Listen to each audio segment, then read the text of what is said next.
لہو سے جن کے چمن میں آئی تھی شادابی، لہو سے جن کے چمن میں آئی تھی شادابی، آج انہی کی یاد آئی ہے بہت ایام کے بعد۔ ایک شعر آپ کی بات پر اور میں عرض کر دوں، جب گلستاں کو خون کی ضرورت پڑی تو سب سے پہلے ہماری ہی گردن کٹی، پھر بھی کہتے ہیں یہ اہل وطن، یہ وطن ہمارا ہے تمہارا نہیں۔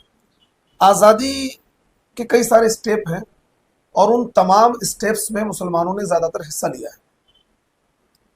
دیکھیے، آزادی کی جو شروعات، یعنی یوں کہا جائے جنگ آزادی کے لیے جو سب سے پہلی آواز اٹھی وہ خالصتاً صرف اور صرف مسلمانوں نے ہی اٹھائی ہے۔ جی 1756 میں ہندوستان کی آزادی کے لیے جو سب سے پہلی آواز اٹھی ہے وہ بنگال کی سرزمین سے اٹھی ہے۔ جی بنگال کے نواب تھے علی وردی خان، تو انہوں نے یہ آزادی کی آواز اٹھائی تھی اور اس کے بعد ہی ان کا انتقال ہوا۔ تو انہوں نے انتقال سے پہلے اپنے نواسے نواب سراج الدولہ کو اپنی گدی پر بٹھایا اور اس غیر ملکی طاقت جو ایسٹ انڈیا کمپنی کے نام سے یہاں جی پر کام کر رہی تھی اس سے آگاہ کیا اور بتایا کہ میرے بیٹے، ان سے باخبر رہنا، جب تک تم اس طاقت کو نہیں کچلو گے اس وقت تک تم ہندوستان میں امن کے ساتھ نہیں رہ سکتے ہو۔